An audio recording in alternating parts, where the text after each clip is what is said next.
In a world of pixels, bright and bold, a canvas for stories, both new and old. With the heart that beats in 4K delight, the Sony FX30, my creative light. Its sleek design, a companion so true, capturing moments, just me and you. From sunrise whispers to city night glow, every frame a treasure, emotions will flow. With every click, I dance with the scene. A storyteller's dream, where visions convene. Its magic enchants, in silence it speaks. In the realm of the lens, my passion peaks. Oh, Sony FX30, together we soar. In the dance of creation, forever explore. Your beauty, your power, a bond that won't fade. In every shot taken, my heart's serenade. This right here is something that will transform your camera into a conversation starter. If you clicked on this video, you're probably interested in the FX30, the cinematic magic that comes out of this thing, or building up a cinema rig. I'm gonna give you my breakdown of how I built my cinema rig, why I built it, the reasons why behind it, and also make sure you stay until the end so I can give you some bonus tips on how to get your first couple of jobs. Let's get into it. So I bought this FX30, switched from the Sony a7 IV because of the overheating issues. And also because I wanted a cinema rig. I wanted some sort of cinema line that Sony had to offer. FX30 was in my budget, and it's also the same body as the FX3. I'm not going to give you guys the technical specs of all this, but just understand that it's the body of the FX3. This thing is pure magic. Let's get into it. So first things first, I built my cinema rig because, in all honesty, I was running out of the battery from my Sony a7 IV. And also with this thing, because it could only record for like an hour or so on one battery, and then you got to switch out batteries, and it's just a mess. So I decided to build up the cinema rig with everything you see here to make more cinematic footage and also to have longer battery life. So I'm gonna give it to you guys from the start. So I bought the body only, as I was saying. I already had the 20mm 1.8 G Master lens. So these products were purchased by me, but Smallrig and Best Buy are sponsors of the channel. So shout out to them. I created a Best Buy storefront in case you guys want to get access with ease to all these products and also the Smallrig. So this whole kit is going to be linked in the description. Okay, let's get into it. So starting from the body, I wanted to get a cage, probably like everyone does, right? I went with the Smallrig HawkLock in the colorful red. So this just simply goes on by the mounting hole along with the screw on the bottom of my HawkLock cage, all right? So we slip old girl in like so. Flip her upside down, as you should be before you put it in. Kidding. Okay, so the flathead screwdriver just simply mounts that in like so. From here, I wanted the XLR handle. Not because I actually wanted the microphone, but because I wanted a way to control my camera, okay? So this is a hot shoe mount. This will go in like so. And then it has these captive retention with spring, like screw things. You go ahead and tighten those in with the flathead also. And then now we'll get into the Cineback Lite. Now this beautiful piece of gear is by a company called Camera Foundry. They're not sponsored the channel, but they make super dope products. Now this thing is able to put a V-mount battery on like so. And then you can enter in, oops. Then you can put in your D-tap for the dummy power. And then you can also power up 2 separate USB-C, whatever you want to put, like monitors or whatever. This thing I'll actually use to charge my phone because I actually use my phone as a monitor. Next off, we'll go with our Cineback Lite setup. This thing, you're able to put your Smallrig battery. This actually is the Smallrig SE, and I think it's like the mini 899 V mount or mini mount or whatever. But this thing will simply just go on. If you see the gold connections, it'll snap on like so. If you listen, okay, and you can release it with this little button right here. But anyways, I decided to go with some sort of quick detach mount. So this is kind of just like what you would put on your camera to attach to a tripod. So this will connect to your quick detach mount and goes on like so and locks into place, okay? And then I also got some 15mm rods to go ahead and just have like a quick detach from this onto this if I want to run and gun or whatever. But let's put it together real quick, okay? So we'll flip old girl over again.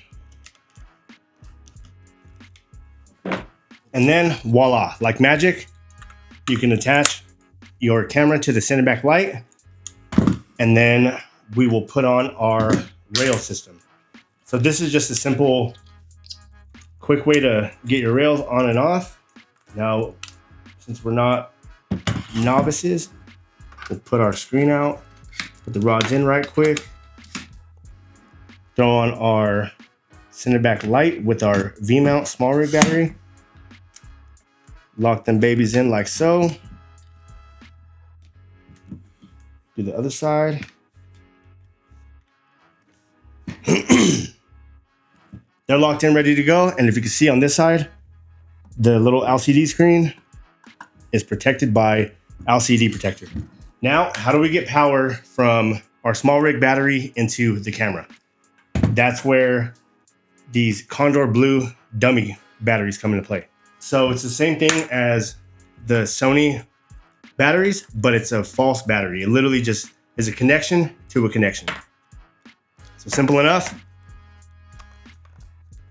Put our dummy battery in.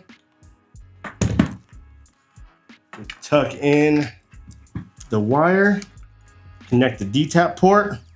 And then there is a small button on the top right here. And then voila, we got power. So I decided to get, and this right here is something that will transform your camera into a conversation starter. That's one of the main reasons why I decided to build a cinema rig. If you guys don't know of the psychology behind people that own Rolexes or Lamborghinis, they don't buy them for the brand. Sure, they love their product or whatever, but you buy a Lamborghini or a Rolex because you want to be affiliated with the people that own and can afford Lamborghinis and Rolexes, right? So with a professional rig like so, you're going to engage with people that are able to afford your type of work, or just to be able to start up a conversation with these people. That's actually how I was able to get my first couple of jobs. So this thing goes in like so. With the Smallrig, this is called the Smallrig Mini Matte Box. It transforms your camera literally into a more cinematic looking rig. This thing is just pure sexy. I don't care what no one says. But we go over a couple little brief details for the mini mount, or I'm sorry, the mini matte box. Now, not only does this piece reduce sun glare, supposedly, but you're also able to insert these filters. This guy is I think it's a 1/4 light diffuser, but it makes everything look, probably don't go with this. Probably go with the 1/8 because it doesn't do as much as I've wanted it to, but it softens up the highlights and just like light in general, and makes everything look so much more cinematic. But that's a breakdown of my cinema rig. I'm able to get so much better quality of video from a rig like this. Now, to top everything off, this XLR microphone was definitely a learning curve, but totally worth the money. Now, this whole rig in total is not cheap at all whatsoever. However, you get what you pay for, and if you have a business LLC behind your photography or videography, it damn near pays for itself. But this is a breakdown of just how I have my cinema rig set up.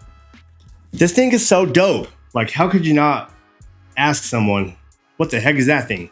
That's literally the reaction I get from everyone who wants to inquire about my rig. So it first started off with jiu-jitsu, but I also would take this. So this cinematically precise YouTube channel it's not my first YouTube channel. My first channel is up right here, but Trashy But Classy, which was pretty much like based on garbage truck content, jiu-jitsu content, and firearms. This thing definitely had a purpose away from my videography, like the side job that I do. I really got it for YouTube at first. And then I decided, hey, you know what? All these people are asking me about this rig, so I'm gonna capitalize and I'm gonna get the jobs that people are asking for. So I'm gonna land and deliver these video jobs that clients want. So far, I've shot a wedding, a 50th surprise birthday party. I've done a whole bunch of different things. But this rig is literally a one and done type thing. You wanna record family, just family stuff, or commercials, movies, whatever you want. This rig is it. She is him. That don't make sense, whatever. But anyways, if you guys have any questions, feel free to leave them in the comments below. This is my baby, and I love her so much. She's not only a moneymaker, but she's also a part of me. My camera's a part of me, just like your camera's a part of you. I took this to jiu-jitsu class literally every day. Every day that I would train, this baby was with me. I was more disciplined with bringing my camera and recording myself than I was bringing my phone. People will spark up conversations and ask, what the f is this, you know? And then little do you know, they probably will need a video shoot in the future, or maybe even now. That's how I started off doing videography. My very first client, the way I got my very first client was pretty much just posting up videos showcasing this on a tripod, working. And of course it would spark up conversations, but my buddy ended up hitting me up and he was like, yo, I need someone to shoot my wedding and it looks like you could do it. So of course I got underpaid for it, but shout out to my guy, it doesn't matter. You gotta kind of take the cheap jobs in order to build up a portfolio. So that's how I got my first job. Word of mouth spreads like a wildfire. After that first job, it was like boom, boom, boom, boom. Job after job, I was getting them. And honestly, I think it was because I built this the way that I did. I got photography clients by showcasing my work through social media. I would do short video clips like such of me sparring, of me fighting, and people love what comes out of the FX30. You can tell that it's not just an iPhone or a GoPro. This looks so good. The color science, the way that it just portrays the image that comes into the camera, and especially having the filters on them. With this filter, you're able to keep it in blurred pretty good, so it looks a little more cinematic. But with the light diffuser filter, if that's what it's called, I don't know, it's been a long day.